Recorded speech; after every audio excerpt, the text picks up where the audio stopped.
It's that time of week again. We're diving into Overreaction Tuesdays. Want to give a shout out to Parker, who hit us with some tunes. We're working on them. We're trying to come up with a little custom video to put over the tunes to play before we get in here.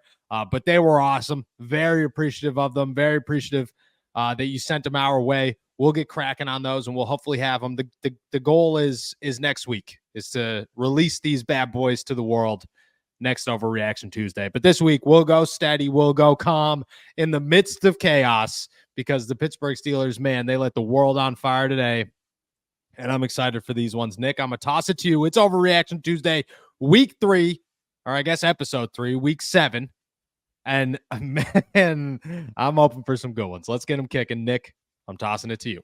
Yeah, you got 3 from me and you got 5 from the listener side of things, including one that was just submitted live here on All Steelers Talk on YouTube. But let's start with mine here. First and foremost, Dante Jackson had his 3rd interception of the season already on Sunday. Overreaction or not, I'll let you be the judge. He has been the better cornerback between him and Joey Porter Jr. to this point. No, overreaction.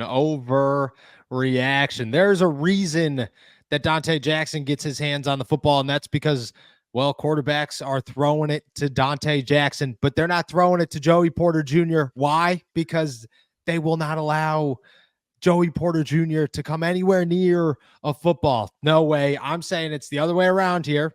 Dante Jackson, phenomenal. Stud. I mean, we were incredibly high on 2 people all summer long. Deshaun Elliott and Dante Jackson. Those were going to be the 2 biggest additions the Pittsburgh Steelers made in 2024. Both of them are very, very true at this point in the year. I get it. He's coming up with INTs. I believe that's his 3rd of the season. That's a great time for Dante Jackson. Huge pickup for the Steelers. Joey Porter Jr. has got a shot to be one of the top 5 corners in the league by the end of the season right now. And I mean, you look at the stats, you look at what he's done, you look at what wide receivers are not able to do with him out there. Drake London's having a season, my friend. Did absolutely nothing against Pittsburgh Steelers. You keep going down the line there. I was going to give you my best ESPN 30 for 30 voice. What if I told you that Dante Jackson has been targeted 27 times and Joey Porter has been targeted 23 times? So really, it's only a difference of 4. No. It's what's the percentage, the catch percentage of those? What are they allowing? Because that's important here. That's important. I don't have the percentages, but Dante Jackson has allowed 15 of 27. Joey Porter Jr. has allowed 16 of 23, according to PFF. No, PFF's wrong. Okay. PFF's wrong. I'm going Joey Porter Jr. I think Dante Jackson's incredible. I think Joey Porter Jr. there's a reason he's very quiet right now. I'll say that. Let's go over to the second one here. The Steelers, with their quarterback decision today, just ended any hope that they had of re-signing Justin Fields in the summer. That is not an overreaction as we sit here today. Now things could change. That could become an overreaction in 2 weeks, and we could have a totally different outlook on this. And if I had to predict what does next week's overreactions look like, I would imagine one of them is the Pittsburgh Steelers made an awful decision and they will go back to Justin Fields. And there's a prediction, there's a guess that that's coming. But right now, where we sit here currently, Tuesday, October 15th, and the Steelers are not officially even naming Russell Wilson the quarterback, I can tell you it is not an overreaction. Justin Fields' time in Pittsburgh and the Steel City has come to a close as a starter currently where we stand, and that ends also his time re-signing, or the conversation of him re-signing with the Steelers after the season. It looked great. There was a lot of fun. We had some great times. You know what they say, it's about the friends you make along the way, and we made lots of them. It's been a really, really great time. The Steelers have ended that time. I don't think there's any chance. I'm going to say that is not an overreaction as we sit here today, October 14th. Well, we're 1-1. 15th. Yeah, we're 1-1 through 2. So let's see if you can break the tie with my final overreaction before we go to the listeners. My last one of the day: the Steelers must win both of the next 2 weeks, or they're not making the playoffs this season. Man, you hit me with a good one here to end it. You got to be 6-2. they'd have to be 6-2. The Jets and the Giants. If you lose to the Giants, I think you're in trouble. I do think the Steelers are in trouble. If you lose to the Jets, here's my thing with the Jets, okay? They're probably going to lose to the Jets because it's just a rule of elimination. That's all it is. That's all it is. It is the system. This is the matrix, okay? There are things, there are processes. Things happen at certain times. The New York Jets avoided their new coach bump. They avoided it. I think on purpose. I think they lost that game on purpose to avoid the bump. Why? So that they could get the new wide receiver best friends with the quarterback bump that nobody saw coming. Genius. Absolute geniuses. And you're telling me Aaron Rodgers doesn't think of these things? No, he knew exactly what he was doing. Oh, Mike Williams ran the wrong route. No, he didn't. No, he didn't. You were saving this. You knew what was coming. The Jets are getting the new wide receiver best friend with the quarterback bump. The Pittsburgh Steelers, I don't know if you can get a new quarterback bump when you're winning. I don't know if that's allowed to happen. I've never seen that happen. I've never seen a team win football games, be 4-2, and say, you want to know what we need? The new quarterback bump. What? So I don't know. I almost feel like it's reverse psychology here. The Pittsburgh Steelers immediately lost themselves a game because they eliminated their bump. And that bump would have been a good bump if you used it correctly. They didn't use it correctly. I think the new wide receiver best friends with the quarterback bump is stronger than the winning already changing quarterbacks bump. I'm going the Pittsburgh Steelers lose that one. And therefore, their season's over? No, I don't think so. I think it's an overreaction. I think you're going to lose to the bump, and then you're going to come back. You're going to beat the Giants. And then from there, this is classic Mike Tomlin football. That's exactly where he wants to be. He wants to be 5-3 heading into the bye week, come off the bye week, lose to the Commanders, and let's go. Let's party, baby. Let's add a little salt to this margarita as we explode into the back half. That's what Mike Tomlin's all juiced up for. I still think they make the playoffs, even if they don't win these two. I don't expect them to win these two. And I just think that's because Mike Tomlin this is what he wants. He wants to finish 10-7 and have everybody sweating in week 16, 17, and 18 because that's what he just thrives off it. That's what he does. So I'm going to say overreaction where we currently stand. Basketball season is right around the corner, and there are few live events that make you feel as in the moment, and I get it, football season is probably one of them, where you feel like you're there, you're part of the action. Well, let me tell you about GameTime and how GameTime has this new feature called GameTime Picks that makes getting tickets to see your favorite teams play live even easier. GameTime Picks filter out the fluff to show you only incredible deals on great seats, so you don't have to waste time searching through thousands of tickets. I decided to jump on and see what Pittsburgh Steelers versus New York Jets tickets look like in primetime. And it took me 3 seats before they hit me with a great deal, telling me that not only are these probably the cheapest, but for the view, they may be the best deal that anybody can offer. Let me walk you through a couple of really nice things about GameTime. First, priority.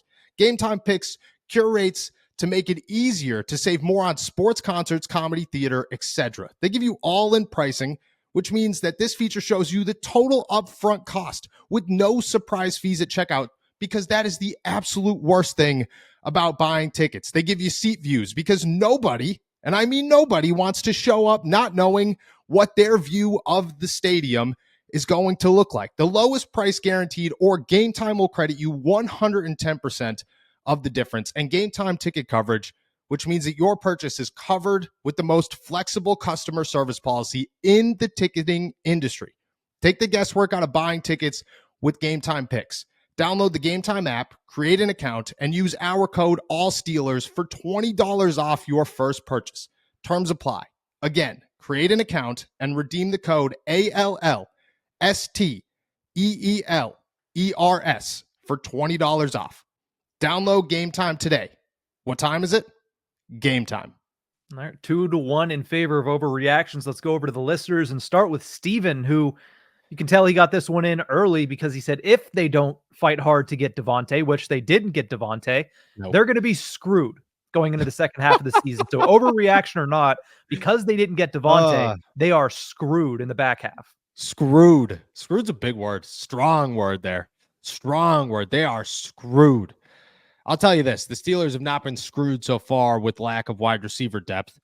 We don't know what's going to happen with Russell Wilson. At some point, you got to think George Pickens is going to be good again, right? Like you gotta hope that that's going to go down. Pat Freiermuth hasn't exploded. You got to anticipate that's going to happen. And I mean, if Najee Harris keeps doing what Najee Harris is doing, great. But the Steelers are going to get healthy. I think that's the biggest factor here. At some point, they're going to get healthy. If they stay healthy, once they get there, I'm not going to say screwed. I think the Steelers will be okay. I look at this and say simply, they need wide receiver help. Devontae Adams was not it, unfortunately. Didn't really have a strong sense that was going to happen anyways. You know, I kept that at a 70, and that was barely cracking the surface of confident. I look at this and saying they're not screwed. Overreaction. I mean, they've done it with less. You got to remember the 8-8 season with Duck Hodges and Mason Rudolph. Do we remember those wide receivers? Because it's hard to remember. Tevin Jones was on that team. Do you remember who that is? No, nobody does. Nobody does. Exactly. Shout out Dante Moncrief. Let's go over to Mitch, who says Najee Harris, following his first 100-yard rushing game of the season, is the next Barry Sanders. Overreaction or not? Oh, that one's bad. That one's a bad one. I mean, I appreciate it, but that one I almost choked on my own laugh there. That's an overreaction. That's the biggest overreaction we've had on this show. And we've had TJ Watt as a bust. We've had TJ Watt is washed on this show. Najee Harris being Barry Sanders is a bigger overreaction. I don't even know where to go to justify that one. I just think I look at that and say, Barry Sanders is the greatest running back of all time. And then it's Najee Harris. Like in 4 generations, will people remember Najee Harris? Like, is that going to be a name we talk about? Or will that be, will our kids remember who Willie Parker is? Probably not. Will our great grandkids know who Najee Harris is? Probably not. But they'll know who Barry Sanders is. Otherwise, they will be sleeping in the garage because that's how the Strack Pines do it. So I'm going to go overreaction. Massive overreaction. All right, so we're 4-1 overreactions. I think this is the most actual overreactions that we've gotten so far. So I like that. Let's go over to Zach, and this one might go the other direction. Deshaun Elliott is the best signing the Steelers made this summer. That is not an overreaction. That's the easiest yes you'll get from me. Easy. I think Deshaun Elliott is the second best defensive player on the Pittsburgh Steelers right now. That's where I mean, over Cam Hayward and over Minkah Fitzpatrick. Dude is a menace. He is an absolute monster. I had somebody tag me or tweet at me something after I said how great that signing was that said, hey, like, he gave up 2 touchdowns last week. And I'm like, I don't even care. He's still that good. Like, he is that good. Everybody's allowed to have a bad game. He is that good. Deshaun Elliott is the best signing they've made in, I don't know, when was the last great signing the Pittsburgh Steelers made? I can't on defense. I can't even put that into, I don't even know who would be on that list. Did they trade for Joe Hayden or did they sign Joe Hayden? They saw, I guess since Joe Hayden. It would be since Joe Hayden. That's where Deshaun Elliott sits. He's the best signing the Pittsburgh Steelers have made defensively since Joe Hayden. That's how good he is. Not an overreaction. Good one. All right. Let's go to Samuel, who says, with the Steelers O-line injuries, 32 will be the highest points the Steelers score in a regular season game. Oh, I like that one. I like that one a lot. I'm going to say you got me thinking on this because 32, I mean, you get one more touch. You take away a field goal, you get a touchdown instead. You're looking at 30, 35. That's a possibility, but they've only done it once. They've scored over 30 points in 48 games or something like that. 57 games is crazy times. Crazy what that stat is. I'm going not an overreaction, and I could justify it by saying scoring in the NFL is down if you're not the Tampa Bay Buccaneers, and the Steelers they got some hiccups, man. I think Justin, I think 32 is a great game, and if you could do it consistently, awesome. But if you can do 27 consistently, that's awesome too. So I'm going to say 32 is the highest they will score. I'm going to say that's not an overreaction. I might be talking a little bit with my gut on that one, but I'm going to say that's not an overreaction. All right, well, we're at 4-3. This started off drastic and has kind of bounced back. I got two more that have jumped in here in the live. Let's see if the not overreactions, the level-headed takes, can take over here before we go to the questions. Vibing with the dogs. You know this is going to be a good one. Yes. Overreaction Tuesday. Tomlin has a losing season after switching to Russell Wilson. That is an overreaction. That is an overreaction. There's an argument to be made of they just messed up and now you can't go back. And I think that snowball could have some effect. I think it could get rolling. I think you could look at this and say you lose 2 going into the bye week. You come out of the bye week. You play a really good Commanders team. Now you're dropping 0-3 with Russell Wilson. You can't go back to Justin. You've already made the commitment to Russell Wilson. What are you going to do? You're going to go back now, kill kill Justin's confidence? That's not good.